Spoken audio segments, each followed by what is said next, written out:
The Real FM 103.6.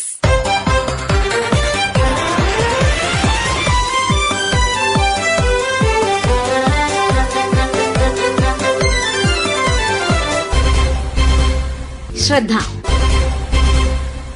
Kozhikode ജില്ലയിൽ ഷിഗല്ലയും പക്ഷിപ്പനിയും സ്ഥിരീകരിച്ചതോടെ ജാഗ്രതാ നിർദ്ദേശം നൽകിയിരിക്കുകയാണ് ആരോഗ്യവകുപ്പ്. പെരുമണ്ണ, ഒളവണ്ണ, കക്കോടി, പനങ്ങാട് പഞ്ചായത്തുകളിലെയും കോഴിക്കോട് കോർപ്പറേഷൻ പരിധിയിലെയും ചില വാർഡുകളിലാണ് പക്ഷിപ്പനി സ്ഥിരീകരിച്ചത്. മനുഷ്യരിലേക്ക് പടരാൻ സാധ്യതയുള്ള രോഗമായതിനാൽ ഈ മേഖലയിൽ വളർത്തുപക്ഷികളുടെ ഇറച്ചി, മുട്ട ഉൾപ്പെടെയുള്ളവയുടെ ഉപയോഗവും വിപണനവും നിരോധിച്ചിട്ടുണ്ട്. കുറ്റിക്കാട്ടൂർ ആനക്കുഴിക്കര സ്വദേശിയായ പെൺകുട്ടിയാണ് ഷിഗല്ല രോഗബാധയെ തുടർന്ന് കഴിഞ്ഞ ദിവസം മരിച്ചത്.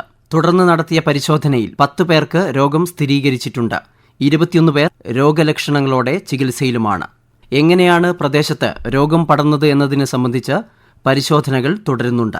ശ്രദ്ധയിലാദ്യം കോഴിക്കോട്ടു നിന്നും മാധ്യമപ്രവർത്തകൻ ദീപക് ധർമ്മടം. ഈ ആരോഗ്യ ജാഗ്രതാ പ്രവർത്തനങ്ങൾ കൂടുതൽ ശക്തിപ്പെടുത്തേണ്ട സമയമാണ്. ഇപ്പോൾ പെരുന്നാളായി, ഇനി അടുത്തത് നേരെ വരാൻ പോകുന്നത് ഈസ്റ്റർ ആണ്, അത് കഴിഞ്ഞ് വിഷുവാണ്. അപ്പോൾ കൂടുതൽ പേര് നഗരത്തിലേക്ക് ഇറങ്ങുന്നു, കൂടുതൽ സംക്രമണ സാധ്യതയുള്ള ഒരു സമയമാണ്. ഈ സമയത്ത് 2 രോഗങ്ങളും സാംക്രമിക രോഗങ്ങളാണ്. ഒന്ന് പക്ഷിപ്പനിയാണ്, അത് പക്ഷികളിൽ നിന്നും പകരുന്നതാണ്. മറ്റൊന്ന് ഷിഗല്ലയാണ്. ഷിഗല്ലയാണെങ്കിൽ കുറച്ചുകൂടി മാരകമായ പ്രഹരശേഷിയുള്ള ഒരു രോഗമാണ്. അപ്പൊ ഇത്തരം ഒരു ഘട്ടത്തിൽ ആരോഗ്യവകുപ്പിന്റെ നിർദ്ദേശങ്ങൾ കൃത്യമായി പാലിക്കുക എന്നുള്ളതാണ് ഏറ്റവും പ്രധാനപ്പെട്ട കാര്യം. ആരോഗ്യവകുപ്പ് വളരെ കൃത്യമായ ഒരു SOP, ഒരു സ്റ്റാൻഡേർഡ് ഓപ്പറേഷൻ പ്രൊസീജിയർ അതിനുവേണ്ടി തയ്യാറാക്കിയിട്ടുണ്ട്. അതിന്റെ അടിസ്ഥാനത്തിൽ വെറ്റിനറി വകുപ്പ് മാസീവ് ആയിട്ടുള്ള കള്ളിംഗ് ഓപ്പറേഷനാണ് സ്റ്റാർട്ട് ചെയ്തിരിക്കുന്നത്. കാരണം ഇതിൽ സാംക്രമികമായി പടരാതിരിക്കാൻ, വ്യാപകമായി പടരാനുള്ള സാധ്യതയുണ്ട്. അപ്പൊ അതുകൊണ്ട് തന്നെ ഈ ബാധിച്ച അല്ലെങ്കിൽ എഫക്റ്റഡ് ഏരിയയിലെ പക്ഷികളെ നശിപ്പിക്കുക എന്നത് മാത്രമാണ് കരണീയമായിട്ടുള്ളത്. ആ പ്രവർത്തനവുമായി നമ്മൾ എല്ലാ അർത്ഥത്തിലും സഹകരിക്കുക എന്നുള്ളത് പ്രധാനപ്പെട്ട കാര്യമാണ്. ഏതായാലും മൃഗസംരക്ഷണ വകുപ്പിന്റെ ഒരു മാസീവായ ഓപ്പറേഷൻ തുടങ്ങുന്നു എന്നുള്ളതാണ് മനസ്സിലായത്. അതുമായി നമ്മൾ ഓരോരുത്തരും സഹകരിക്കേണ്ടതുണ്ട്. 13,000 ശിഷ്ടം പക്ഷികളെ കൊല്ലാൻ വേണ്ടിയാണ് തീരുമാനിച്ചിരിക്കുന്നത്. അത് കൃത്യമായ ഡാറ്റയുടെ അടിസ്ഥാനത്തിലാണ്. പക്ഷെ ചില ആൾക്കാർ സർക്കാർ സംവിധാനത്തോട്, ആരോഗ്യവകുപ്പിനോട് സഹകരിക്കാത്ത നിലപാടെടുക്കുന്നുണ്ട്. അത് അത്യന്തം അപകടകരമാണ്. കാരണം ഈ പക്ഷികളെ ഒഴിപ്പിച്ചു വെക്കുക അല്ലെങ്കിൽ പ്രദേശം മാറ്റി വെക്കുക. ഇപ്പൊ രസകരമായ ചില സാധനങ്ങൾ കേട്ടത്, പക്ഷികളെ ആ പഞ്ചായത്തിൽ നിന്നും മാറ്റുക, രാത്രി ഒളിപ്പിച്ചു വെക്കുക എന്നുള്ളതൊക്കെ രീതിയിൽ ചിലർ ആലോചിക്കുന്നു എന്നുള്ളതാണ്. അത് വലിയ അപകടമാണ്, സമൂഹത്തിനൊരു ദുരന്തം വിതയ്ക്കലാണ്. അതുകൊണ്ട് തന്നെ ആരോഗ്യവകുപ്പിന്റെ നിർദ്ദേശം അക്ഷരം പ്രതി പാലിച്ചുകൊണ്ട് ഈ കള്ളിംഗ് ഉൾപ്പെടെയുള്ള കാര്യങ്ങളിൽ കൃത്യമായ ഒരു നിലപാടെടുത്തു പോവുക. അത്തരം പ്രവർത്തനങ്ങളോട് കൃത്യമായി നമ്മൾ ഓരോരുത്തരും സഹകരിക്കേണ്ടതുണ്ട്. ഒന്ന്. രണ്ടാമത്തെ കാര്യം, ഈ കാര്യത്തിൽ ബോധവൽക്കരണം അടിയന്തര പ്രാധാന്യത്തിൽ നമ്മുടെ വീടുകളിൽ നടത്തണം. കാരണം കൈകഴുകൽ ഉൾപ്പെടെയുള്ള മറ്റ് അകലം പാലിക്കൽ ഉൾപ്പെടെയുള്ള കാര്യങ്ങളിൽ ജാഗ്രത പാലിക്കൽ. മറ്റൊന്ന്, ഇത്തരത്തിലുള്ള ജന്തുജന്യമായ രോഗസാധ്യതയുണ്ടെങ്കിൽ എത്രയും പെട്ടെന്ന് ആശുപത്രിയിലേക്ക് റിപ്പോർട്ട് ചെയ്യുക എന്നുള്ളത്. ജന്തുക്കളുമായി ഇടപഴകുന്നതിൽ അകലം പാലിക്കൽ, കുട്ടികളെ പ്രത്യേകിച്ച് നമ്മൾ ശ്രദ്ധിക്കൽ, പ്രായമായവർ, രോഗികളായവർ, ഇവരെ എല്ലാം പ്രത്യേക ജാഗ്രതയിൽ കരുതലോടുകൂടി കാണുക എന്നുള്ളതാണ് ഏറ്റവും പ്രധാനപ്പെട്ട കാര്യം. ഷിഗല്ല സ്ഥിരീകരിച്ച പ്രദേശങ്ങളിൽ സ്വീകരിച്ച പ്രതിരോധ നടപടികളെ വിശദമാക്കുന്നു കോഴിക്കോട് ഡെപ്യൂട്ടി ജില്ലാ medical officer doctor VR Lathika. Kozhikode ജില്ലയിൽ പെരുവയൽ പഞ്ചായത്തിലാണ് ഷിഗല്ല എന്ന അസുഖം നിലവിൽ കണ്ടെത്തിയിരിക്കുന്നത്. ഇതുമായി ബന്ധപ്പെട്ട് ഒരു മരണവും 10 ലാബ് സ്ഥിരീകരിച്ച കേസുകളും നിലവിലുണ്ട്. ഇതുകൂടാതെ 21ഓളം പേർക്ക് രോഗലക്ഷണങ്ങൾ കണ്ടെത്തുകയും ചെയ്തിട്ടുണ്ട്. ഇവർക്കെല്ലാം ആരോഗ്യ പ്രവർത്തകർ വീട്ടിലെത്തുകയും രോഗലക്ഷണങ്ങളുള്ളവരെല്ലാം ചികിത്സയിലേക്ക് കൊണ്ടുവരികയും ചെയ്തിട്ടുണ്ട്. 3 വയസ്സുള്ള ഒരു പെൺകുട്ടിയാണ് മരണപ്പെട്ടത്. പനി, ക്ഷീണം, ഛർദി, രക്തവും കഫവും കലർന്ന മലം പോവുക എന്നിവയാണ് രോഗലക്ഷണങ്ങൾ. 5 വയസ്സിന് താഴെയുള്ള കുട്ടികൾക്കും കൂടാതെ രോഗപ്രതിരോധ ശേഷി കുറഞ്ഞ ആളുകളിലും ഈ രോഗം ഗുരുതരമാവുന്നുണ്ട്. പ്രതിരോധ മാർഗങ്ങൾ: തിളപ്പിച്ചാറിയ വെള്ളം മാത്രം കുടിക്കുക, ഭക്ഷണം പാചകം ചെയ്ത് ചൂടോടെ ഉപയോഗിക്കുക, പഴങ്ങൾ, പച്ചക്കറികൾ കഴുകി മാത്രം ഉപയോഗിക്കുക, ഭക്ഷണത്തിന് മുൻപും മലവിസർജനത്തിന് ശേഷവും സോപ്പ് ഉപയോഗിച്ച് കൈ കഴുകുക, രോഗലക്ഷണങ്ങൾ ഉള്ളവർ ഭക്ഷണം പാചകം ചെയ്യാതിരിക്കുക, മറ്റുള്ളവരുമായി ഇടപഴകാതിരിക്കുക എന്നിവയാണ് പ്രധാന പ്രതിരോധ മാർഗങ്ങൾ. കൂടാതെ ജലസ്രോതസ്സുകൾ ക്ലോറിനേറ്റ് ചെയ്യുകയും വേണ്ടതാണ്. സാധാരണ ഈ രോഗം പകരുന്നത് അസുഖം വന്ന ആളുകളുടെ മലം കലർന്ന ജലം, ഭക്ഷണം എന്നിവ ഉപയോഗിക്കുമ്പോഴാണ്. കോഴിക്കോട്ട് പക്ഷിപ്പനി സ്ഥിരീകരിച്ച പ്രദേശങ്ങളുടെ 1 കിലോമീറ്റർ ചുറ്റളവിൽ പക്ഷികളെ കൊന്നെടുക്കുന്ന കള്ളിംഗ് നടത്തുവാൻ തീരുമാനിച്ചിട്ടുണ്ട്. ഇത്തരത്തിൽ 14,000-ഓളം വളർത്തുപക്ഷികളെയാണ് ആദ്യഘട്ടത്തിൽ കൊന്നു നശിപ്പിക്കുക. കൂടാതെ 4 വീതം റാപ്പിഡ് റെസ്പോൺസ് ടീമുകളെയും പ്രദേശത്ത് നിയോഗിച്ചിട്ടുണ്ട്. കോഴിക്കോട് ജില്ലാ മൃഗസംരക്ഷണ വകുപ്പ് public relation officer doctor Shasna Muhammad Ali ശ്രദ്ധയോട് കോഴിക്കോട് ജില്ലയിൽ പെരുമണ്ണ, ഒളവണ്ണ, പനങ്ങാട്, കക്കോടി, നല്ലളം എന്നീ സ്ഥലങ്ങളിൽ കൂട്ടത്തോടെ കോഴികൾ ചത്തതിനെ തുടർന്ന് നമ്മൾ സാമ്പിളുകൾ വിശദ പരിശോധന നടത്തുകയും അതിൽ നിന്ന് പക്ഷിപ്പനിയാണെന്ന് സ്ഥിരീകരിക്കുകയുമുണ്ടായി. ഇതേ തുടർന്ന് ജില്ലാ ഭരണകൂടവും മൃഗസംരക്ഷണ വകുപ്പും തദ്ദേശ സ്വയംഭരണ വകുപ്പും സംയോജിതമായി ദ്രുതകർമ്മസേന രൂപീകരിച്ച് പ്രവർത്തനം ആരംഭിച്ചു കഴിഞ്ഞു. രോഗബാധിത പ്രദേശങ്ങളിലെ 1 കിലോമീറ്റർ ചുറ്റളവിലാണ് രോഗനിയന്ത്രണ പ്രവർത്തനങ്ങൾ നാളെ ആരംഭിക്കുന്നത്.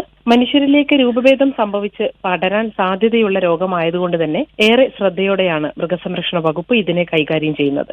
ദേശീയ തലത്തിൽ നിലവിലുള്ള പക്ഷിപ്പനി നിയന്ത്രണ പ്രോട്ടോകോൾ പ്രകാരം 3 ഘട്ടങ്ങളിലായാണ് പ്രവർത്തനങ്ങൾ നടത്തുക.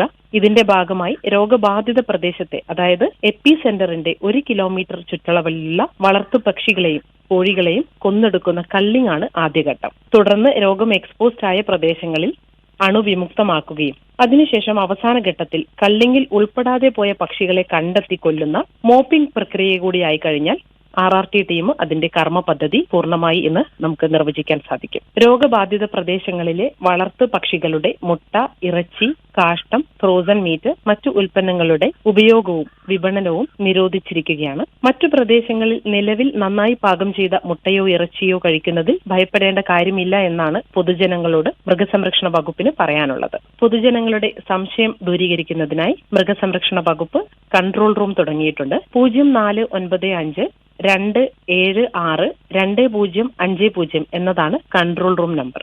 രൂപഭേദം സംഭവിച്ച് മനുഷ്യരിലേക്ക് പടർന്നു പിടിച്ച് ഒരു മഹാമാരിയായി തന്നെ മാറാൻ കെൽപ്പുള്ള രോഗമായതുകൊണ്ട് തന്നെ സാഹചര്യത്തിന്റെ തീവ്രതയും രോഗത്തിന്റെ പ്രാധാന്യവും ഉൾക്കൊണ്ടുകൊണ്ട് മൃഗസംരക്ഷണ വകുപ്പിന്റെ RRT ടീമിന്റെ പ്രവർത്തനങ്ങളോട് പൂർണ്ണമായി സഹകരിക്കുവാൻ ഏവരോടും അപേക്ഷിക്കുന്നു. മനുഷ്യരിലേക്ക് പടരാൻ സാധ്യതയുള്ള രോഗമായതിനാൽ പക്ഷികളുമായി സമ്പർക്കമുള്ളവർ ജാഗ്രത പുലർത്തണമെന്ന് കോഴിക്കോട് ജില്ലാ ജന്തുരോഗ നിയന്ത്രണ പദ്ധതി epidemiologist doctor CK Fazlur Rahman. പക്ഷികളെ ബാധിക്കുന്ന ഒരു പ്രധാനപ്പെട്ട രോഗമാണ് പക്ഷിപ്പനി. ഇൻഫ്ലുവൻസ എ വൈറസ് എന്ന വൈറസാണ് ഇതിന് കാരണമാകുന്നത്. ഹൈ പത്തോജനിക് ഏവിയൻ ഇൻഫ്ലുവൻസ വിഭാഗത്തിൽപ്പെട്ട H5N1 രോഗമാണ് നിലവിൽ കോഴിക്കോട് റിപ്പോർട്ട് ചെയ്തിരിക്കുന്നത്. ഈ രോഗത്തിന് 75% മരണനിരക്ക് കാണുന്നുണ്ട്. ഇതിന്റെ പ്രധാനപ്പെട്ട ലക്ഷണം എന്ന് നമുക്ക് അനുമാനിക്കുന്നത് പെട്ടെന്നുള്ള മരണം തന്നെയാണ്.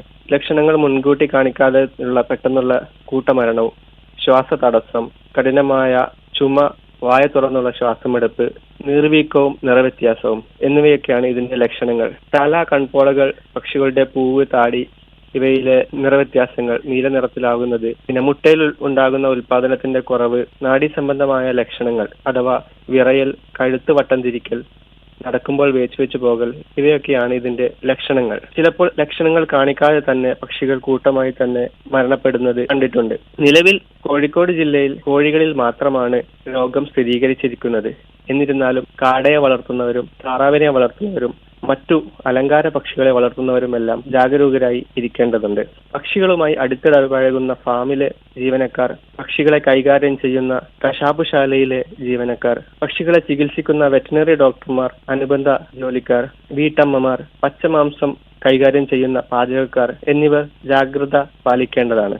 രോഗം റിപ്പോർട്ട് ചെയ്ത സ്ഥലങ്ങളിൽ 1 കിലോമീറ്റർ ചുറ്റളവിൽ പൂർണ്ണമായും പക്ഷികളെ നിർമ്മാർജ്ജനം ചെയ്യുന്നുണ്ട്. അതിനടുത്തുള്ള 10 കിലോമീറ്റർ ചുറ്റളവിലുള്ളവർ മാംസം ഉപയോഗിക്കുമ്പോൾ ജാഗ്രത പുലർത്തേണ്ടതാണ്. പച്ചമാംസം കൈകാര്യം ചെയ്ത ശേഷം കൈകൾ വൃത്തിയായി സോപ്പ് ഉപയോഗിച്ച് കഴുകേണ്ടതാണ്. മുട്ട, മാംസം എന്നിവ ശ്രദ്ധയോടെ നമുക്ക് ഉപയോഗിക്കാവുന്നതാണ്. പൂർണ്ണമായും പാചകം ചെയ്തിട്ടുള്ള മുട്ടയും മാംസവും ഉപയോഗിക്കുന്നത് വഴി ഒരിക്കലും രോഗം വരികയില്ല. എന്നാൽ പകുതി വേവിച്ചതോ പൂർണ്ണമായി വേവാത്തതോ ആയിട്ടുള്ള മുട്ടയോ മാംസമോ ഉപയോഗിക്കുന്നത് റിസ്ക് ഉണ്ടാക്കുന്ന കാര്യങ്ങളാണ്. പക്ഷിപ്പനി ബാധിത പ്രദേശങ്ങളിൽ വരുത്തിയ നിയന്ത്രണങ്ങൾ പൊതുജനങ്ങൾ കൃത്യമായും പാലിക്കേണ്ടതാണ്. വേനൽക്കാലത്ത് കടുത്ത ഉഷ്ണം മൂലം പക്ഷികൾ സ്വാഭാവികമായും മരണപ്പെടാറുണ്ട്. ഇത് പക്ഷിപ്പനിയെന്ന് തെറ്റിദ്ധരിച്ച് പരിഭ്രാന്തരാവരുതെന്നും മൃഗസംരക്ഷണ വകുപ്പ് അറിയിച്ചിട്ടുണ്ട്. നിലവിൽ പ്രതിരോധ വാക്സിനുകൾ ലഭ്യമല്ലാത്ത രോഗമാണ് ഷിഗല്ല. 5 വയസ്സിന് താഴെയുള്ള കുട്ടികളിലും രോഗപ്രതിരോധ ശേഷി കുറഞ്ഞവരിലുമാണ് ഷിഗല്ല മാരകമാകുന്നത് എന്നതിനാൽ കൃത്യമായ നിയന്ത്രണ മാർഗങ്ങളും ചികിത്സയും അത്യാവശ്യമാണ്. അതിനായി ആരോഗ്യവകുപ്പിന്റെ നിർദ്ദേശങ്ങൾ കർശനമായും പാലിക്കണമെന്ന ഓർമ്മപ്പെടുത്തലോടെ ഇന്നത്തെ ശ്രദ്ധ സമാപിക്കുന്നു. തയ്യാറാക്കി അവതരിപ്പിച്ചത് സുബീഷ് നടുവണ്ണൂർ. ആശയം നിർവഹണം C. കൃഷ്ണകുമാർ. ശ്രദ്ധ.